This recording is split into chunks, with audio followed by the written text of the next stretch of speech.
Hello, hello. Welcome to this week's Market Watch live stream. My name is Paul from Safehouse, and with me I have Luke. Luke, are you there? I am. Hello, hello. Awesome stuff. Awesome stuff. Yeah. So just housekeeping to start with. All information on this stream is for educational purposes only, and does not constitute financial advice. For these Market Watch live streams, we have a look at what's going on in the markets, especially during pre-New York, and that generally helps us roll into New York Open, which is when we get into action. For today's stream, we're going to be covering a few things. This week is Thanksgiving week. Black Friday is on Friday, so it's a shorter week than usual. Also, today we have a bunch of news coming out. Let me just fire it up. But right off the bat, we have unemployment figures coming out at pre-New York, and then in about 13 minutes. And thereafter, we have the Federal Reserve Bank's favorite inflation indicator, which is core PCE. I'll go through that a little bit as well. And that's coming out half an hour after New York Open. So yeah, today's stream will be a little bit shorter because we're going to be hanging out with our members rolling into New York Open. So yeah, it's going to be fun. Also, I've got a pretty cool trade review from one of our team members, Wei, on the equity side. And so I'll be reviewing that very likely during this stream. If you enjoy what you see on the stream, please do help us out. Smash that like button, hit that subscribe if you haven't already, ring that bell notification so that you get notified every time we go live. Fundamentally, it's every Wednesday at 8:15 a.m. Eastern, so that we can, cover most of this stuff before the trading session begins in New York. All right. First up, let's talk about core PCE. I covered Thanksgiving already, right? I think so. You mentioned it, yeah. Cool. All right, so, before we go to core PCE, because it's coming out in 10 minutes, let's talk about what's coming out in 10 minutes, right? First, we have preliminary GDP quarter-on-quarter coming out. Previous was at 2.8%, and this is for the US, by the way. Expectations are at 2.8%, so expected to come out flat. Let's see how that turns around. Generally, if we have preliminary GDP numbers to the upside, that's generally good news for the US. Consumer confidence still is strong, and that came out yesterday. And that was half an hour before. I'm trying to do the math. Half an hour after yesterday's New York session. Came out better than previous. Previous was 109.6. Expectations were 111.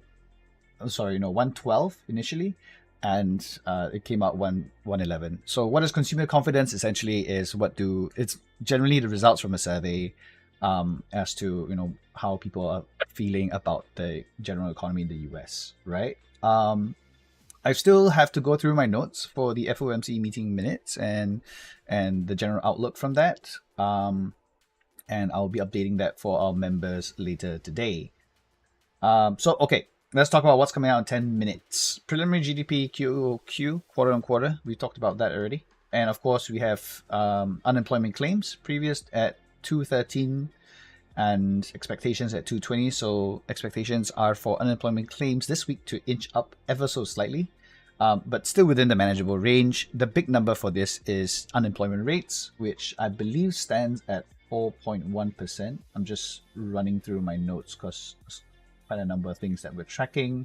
But just for essentially the new members or people who are joining and maybe think this is a bit over their heads, maybe let's break it down. Like why if I'm getting to trading, like why should I care about this? Like what do you think this could mean for me trading XYZ, whether it's Bitcoin or whether it's gold or that kind of thing?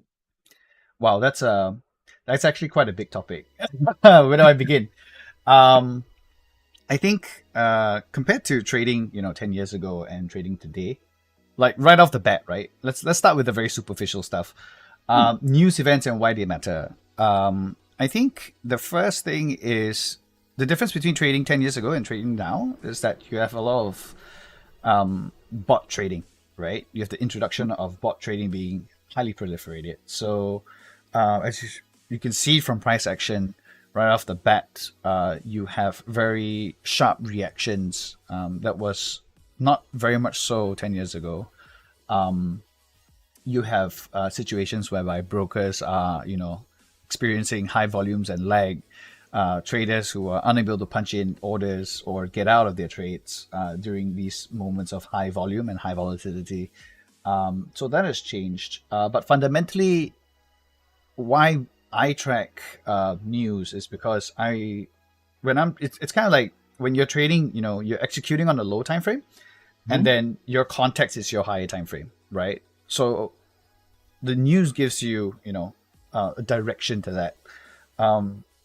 Right off the bat, like for example, unemployment rate, is a year-on-year thing, but the reaction to that figure, like how market participants react to that, will show in the markets, right? So that's one of the reasons why we track it. Yeah.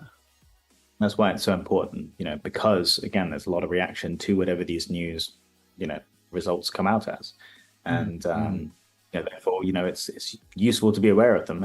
You don't want to be caught the wrong side of them. You don't want to necessarily be in a trade when they're just about to be going live, and if you've got some context behind them, maybe that is actually an edge to trade from. If you're if you're ingrained in the news deeply and you've got some strong fundamentals, then you can use it to your advantage.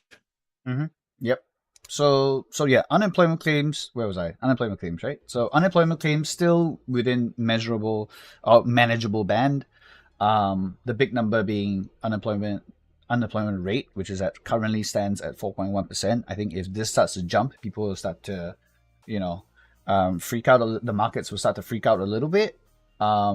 And I can get into that a little bit more later, but I just want to make sure that we are in time. In 6 minutes, we have news dropping.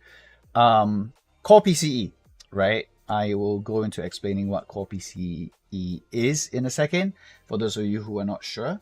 But core PCE price index month-of-month change is slated to come out flat at 0.3%, so no further increase. And then, of course, year on year, it's looking to inch up from 2.7% to 2.8%, so ever so slightly. This is, of course, one of those speed bumps that you hear Powell talking about. But by and large, if I flick over to... Oh, hang on. Let me try and flick over to it. If I flick over to the inflation chart for you, PCE year on year. Let me try and flick over to it real quick.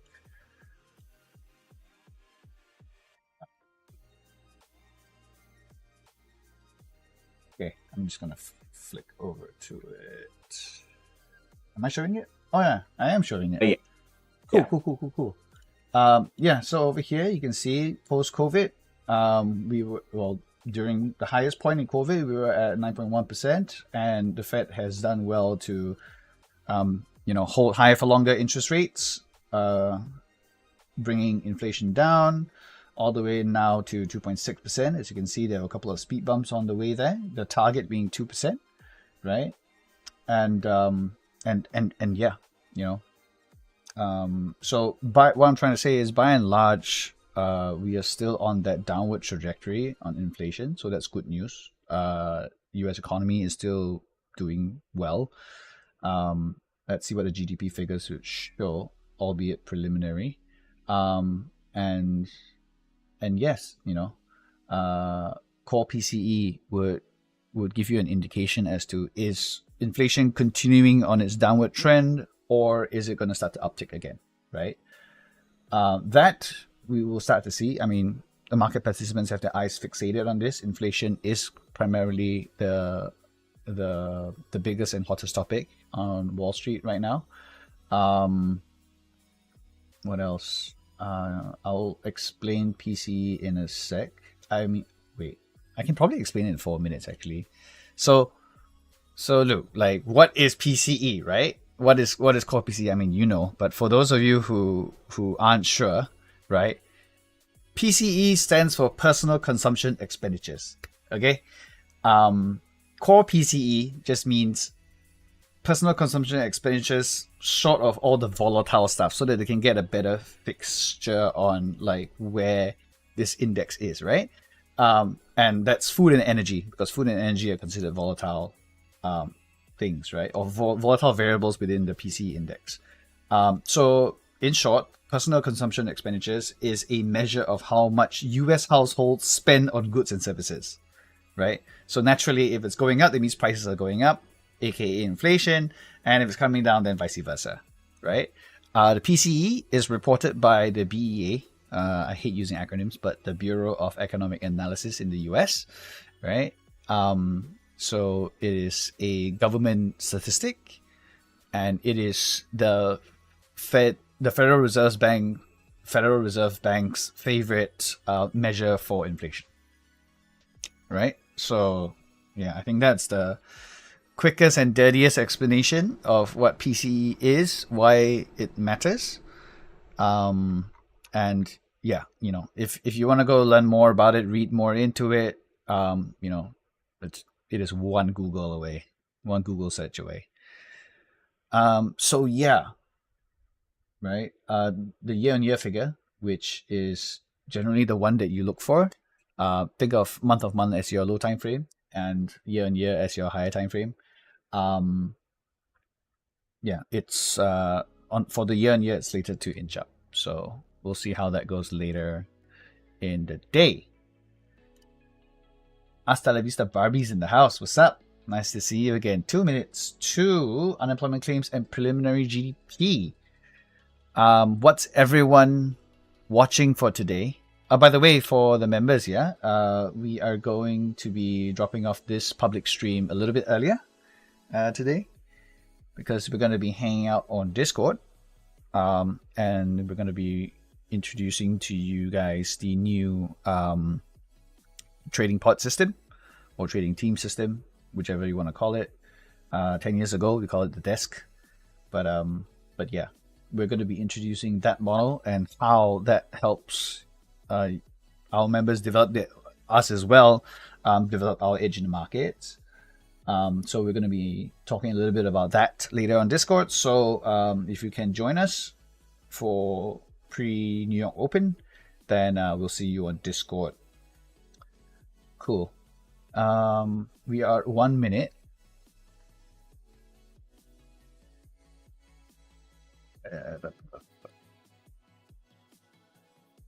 Okay, so GDP should be coming out now. Let's have a look. What's going on the DXY? So here's a live example. Just reset this. So you get sudden wicks like that. Preliminary GDP quarter-on-quarter stays and remains flat. We had a minor whip to the downside on the DXY. What is that? 0.6% so far. I'm on the 5-minute chart. Now switch down to 2-minute. Yep. So this is one of the reasons why you know, these news events are important. At least, you know, knowing that you have them on your radar. Because if you had a long here, you get stopped out instantly, right? And generally during high periods of high volatility and high volume, you know, the spreads widen up, and then, you know, some people get taken out. So if you're not sure what you're doing, or you're, you know, trying to execute too close to an event, I would suggest staying out. But again, not financial advice. Unemployment claims is out. So previously it was 213K. Expectations were 215 to inch up, and unemployment claims came in at 213, and they have just revised it. So now they're saying previous was 215, forecast remains at 215. So shifting goalposts again. And the actual is 213. Right. I just saw Graham is still watching Bitcoin as always. So yeah, let's see. Oh yeah. Graham, has anything happened from the PCE results on your end, or? I let can us flick know. over to it. Yeah. Yeah. Yeah. So there was a slight push down on Bitcoin. Bitcoin's really interesting though. Like, I think when I was doing my prep work for today's stream, I took a peek at Bitcoin earlier today, Luke. And it's funny because while I was doing my prep work, one of my friends texted me, right? He was like, dude, why didn't we hit 100K? We were just so shy of it. and I flicked open the chart for him. I was like, dude, you were like, what, 0.27% percent away from 100K, right? Like what was topside? We 99,700, 699 maybe, you know, and we were just shy of it. And yeah, you know, from there, massive sell-off. And fundamentally, if you think about it, like this is the best time to, you know, if you've been holding Bitcoin since like, I don't know, like 27K, 57K, that sort of thing, like this is a brilliant time to take profit in it. So you know, until you take those profits, right?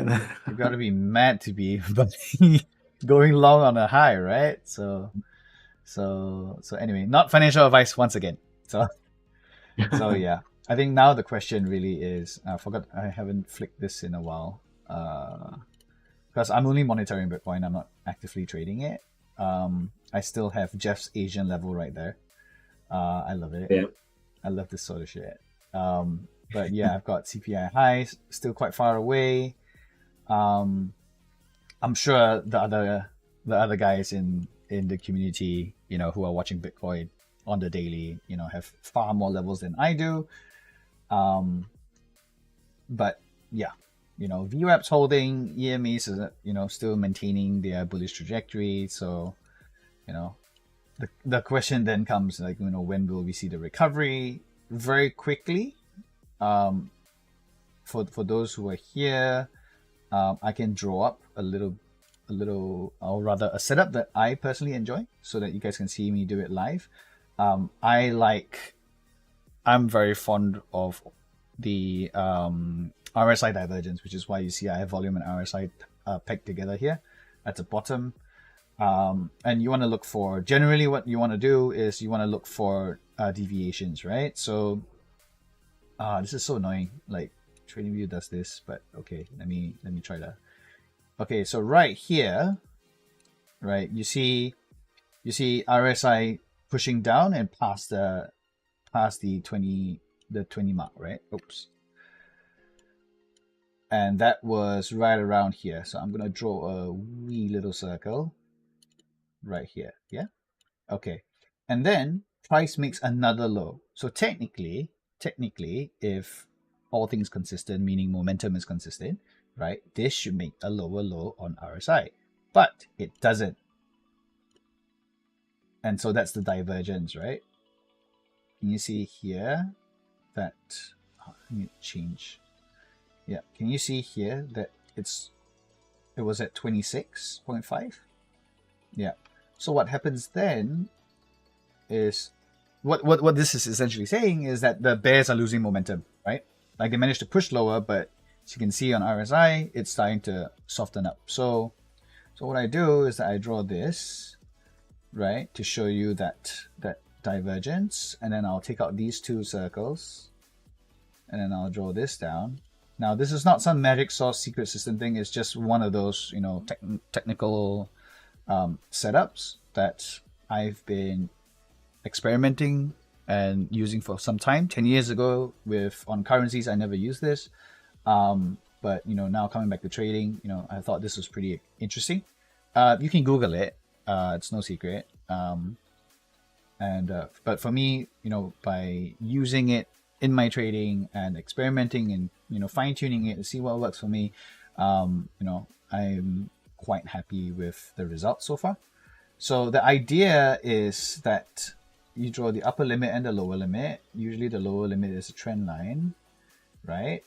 And the idea is for when price, after the deviation happens, so this is a textbook version of it, not the prettiest, but you essentially want price to break the upper limit, back test it, right? And that's generally where entry is, and you want it to push. Now the next target is fundamentally the next most important level, and so in this case it would have been, I didn't take this trade by the way, somewhere around here, because this was a support zone before this dip.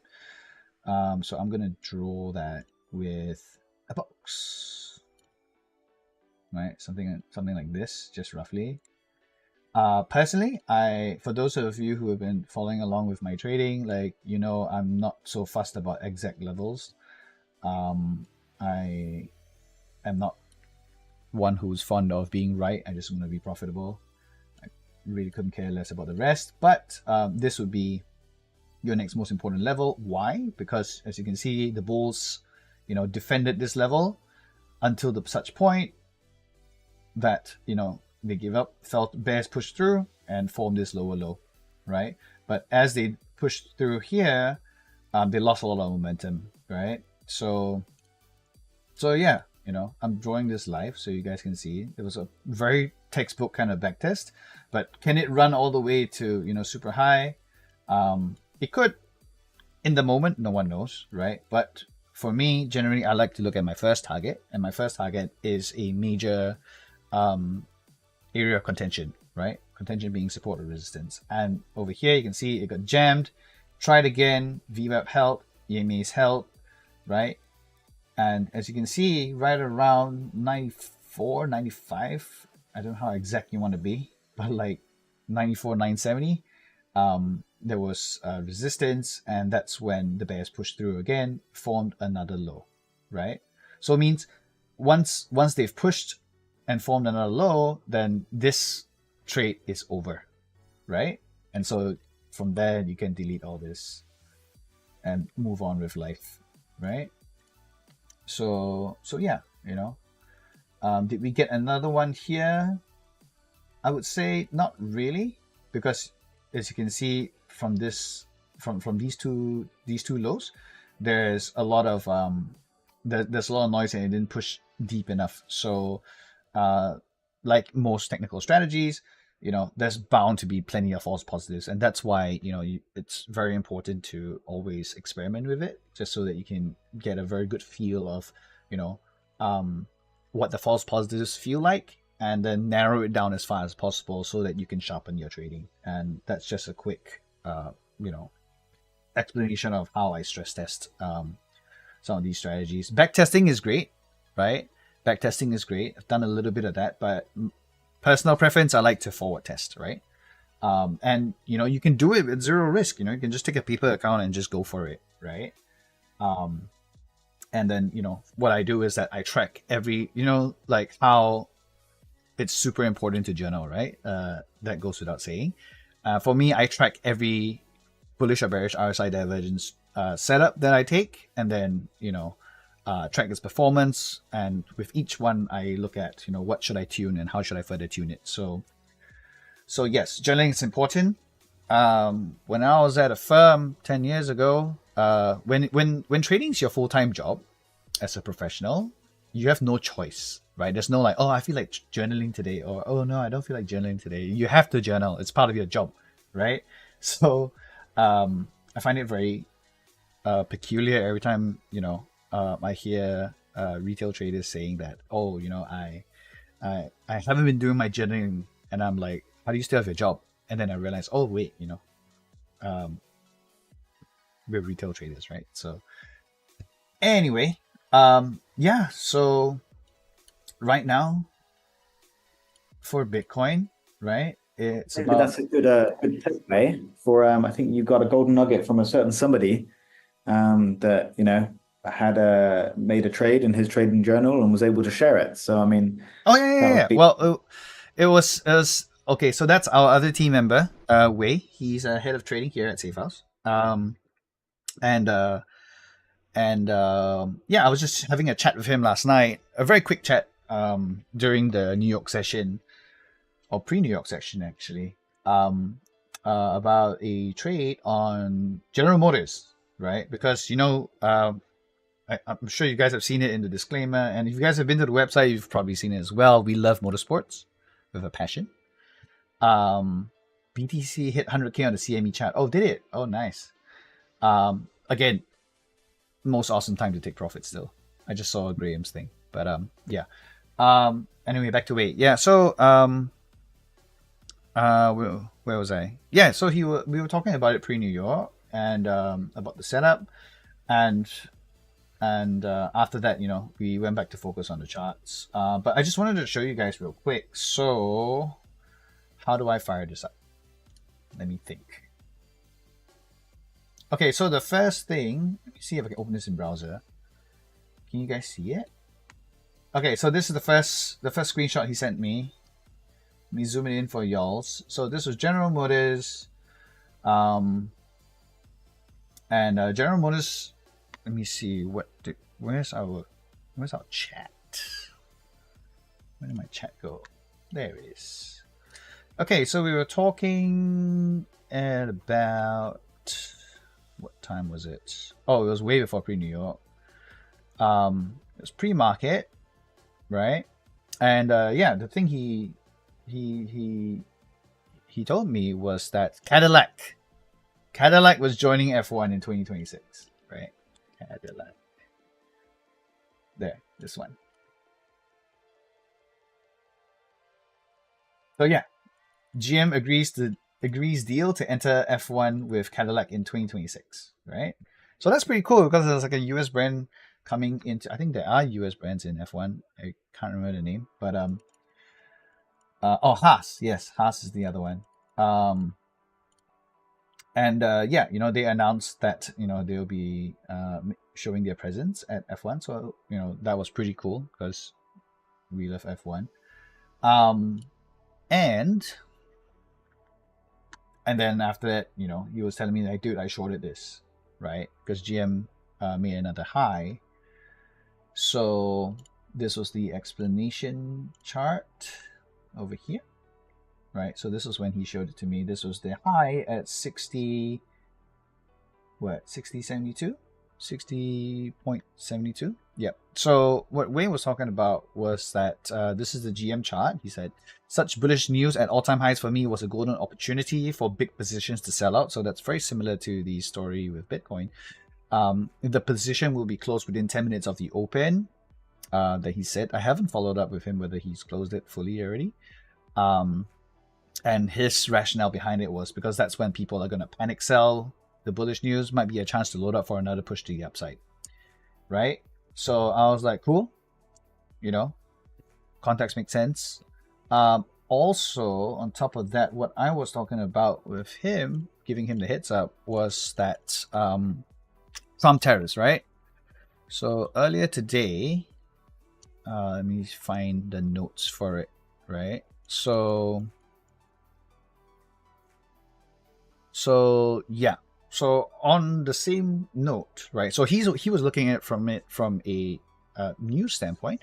I was looking at it from a more macro standpoint, right? Which is the impact of Trump tariffs for Mexico and Canada on auto companies like Ford and GM, right? So I think there have been a couple of news articles and analyst pieces already written about this. But in a nutshell, right, is that Donald Trump's new tariff threat fuels a lot of concerns, right? And the biggest one being, of course, you know, the 60% tax, 60% tariff on China. Was it 20 or 30% on Europe, right? The other one that, you know, doesn't have fat numbers and doesn't capture a lot of the headlines, of course, is the potential 25% tariff on all products imported from Mexico and Canada. And some of the people who stand to be hurt by this include US automakers, right? Some reasons as to why is because production is Mexico does support production of automobiles for the US, right? As well as even if the automobiles are made in the US, like some of the parts are imported from there as well, right? So yeah, that was one of the concerns. I'm not a brilliant chap. I just read a lot of like analyst articles and then, you know, figure it out for myself. So let's talk about the trade, right? So he shorted at 60.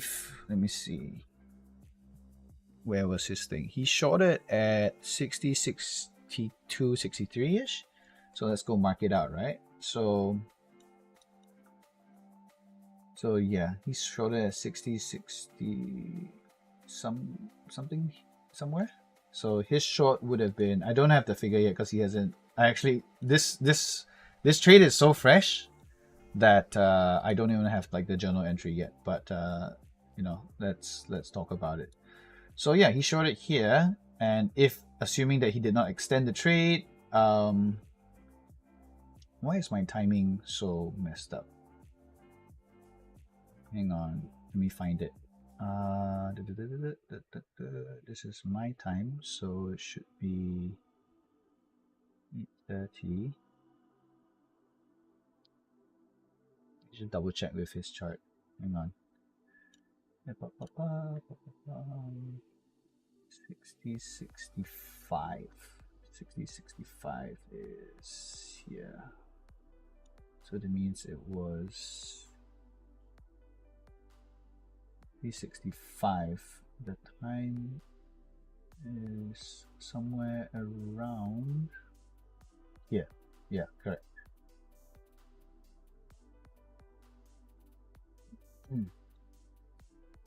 All right, let me just double check that. Double check the 15-minute chart. Yes, correct. Yeah, it's roughly around here.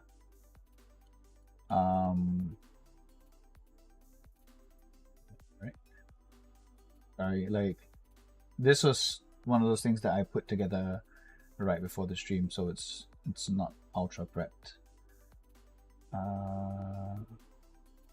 Oh wait, this is Monday. Crap. Yeah, Tuesday.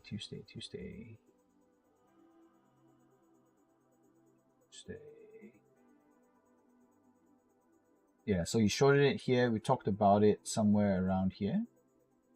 And then he closed it on Tuesday, New York Open, which is 10:30 for me. 10 minutes out, so that means he closed it here. Somewhere here. So yeah, I don't have the final trade report yet. But yeah, essentially this, going to his charts, this is where his, if you know, he followed the timing to the T, this was his trade, which was a 10 RR of 10.12. So that was pretty decent, right? And yeah, you know, this is just a very light trade review. I think it's more like a trade recap for our members and, you know, traders within the team. We go into far more detail when it comes to trade reviews. It's one of the cool new exciting features that we are excited to launch for our members as well. We've been doing it for ourselves, but yeah, that's one of the key features that we are looking to deliver to our members. So yeah, for those of you interested in getting into a focused community of independent traders, right, who are all locked in to bring their A game and ultimately, most importantly, share trade ideas, do visit the website, links in the description below, and get your Safehouse access pass for the price of a couple of drinks. You get to trade alongside other people who do it for a living. Super cool. Yeah, we don't sell courses, we don't sell signals, you know, we are just a bunch of independent traders trying to, you know, sharpen our edge, right? So I'll get more into that in future streams. But yeah, this is fundamentally, you know, one of the trade recaps that I wanted to showcase today because it was quite fresh out of the oven in the sense that we just talked about it yesterday. And yeah, you know, this is one example of why trading as a team is very beneficial, because, you know, like Wei would see it from one angle, I would see it from another angle, and that's how we help each other to, you know, sharpen ourselves, right? Like for me, I'm always looking at the SPX, as of late. And yeah, when I share my trade idea as to, here's the reason why I'm looking, for this level to reclaim, and then these are my entry criterias, invalidation criterias, and possible target, so on and so forth. He gets to read that and see that, and then if he's got any insights on his end, then he can share that with me, right? So this is one such way of how at Safehouse we how do you call that, develop our edge in the markets, right? And yeah, so if that excites you, interests you, then check out the Safehouse Access Pass. Link is in the description below. I am running out of time. Luke, have you been watching the Euro today?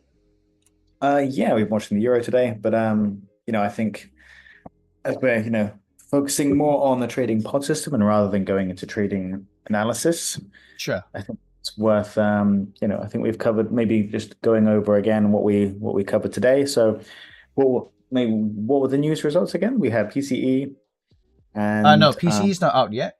oh, Yeah, PCE is not out yet. Today we had prelim. Oh wait, I thought I updated it. Why is it not updated on the? Okay, never mind. I haven't updated it on Discord because we're on stream. But yeah, we had preliminary GDP quarter on quarter coming out flat at 2.8%, so no change, right?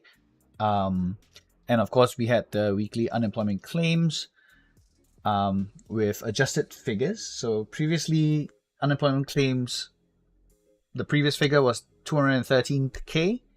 Expectations were at 220. On release, they were adjusted to previous, went up to 215K, and expectations went down to 215K. So expectations changed right before the release to being flat, and actual came out slightly under at 213, which is good news, right? Because less unemployment claims, labor market's looking fresh, you don't have massive widespread unemployment, economy's holding steady, generally that's all around good news. Let's have a look at what happened on the DXY. DXY pushed down, right? And we'll study more into that later on the other stream. But yeah, the on release, the DXY came out whipped 0.21% to almost 0.25% to the downside, right? So that's quite interesting. And yeah, that's pretty much it on my end. We also talked. the rest will, What I else did guess we talk cover about? the rest we'll cover in the member session hangout today. Yeah. So that's pretty exciting. Can't wait for that. So yeah, thanks for joining us for today's Market Watch live stream. It was a little bit short because it's a short week, so expect low volume because tomorrow is Thanksgiving and Friday is Black Friday, so it's a half day on Wall Street. Most of the people we know are already taking leave, so they're not going to be around. But yeah, nevertheless, it's still a half day. And then thereafter, a long weekend, right? So here's to a wonderful long weekend for you guys. And if you are interested in, how we deliver an edge to our members, do be sure to hit us up. Luke will get in touch with you. Check out the link, safehousecapital.com. Link is in the description below. And, for the price of a couple of drinks, $8, helps us keep the community well and maintained, conducive for independent traders to focus on elevating their mastery in trading. And yeah, join the community. So anyway, thanks for joining us. That's all from me. Anything from you, Luke? That's it. Good luck out there, guys. And Cool. yeah, we'll see you in the Discord. All right. Happy hunting, y'all. See you in the next one. Ciao.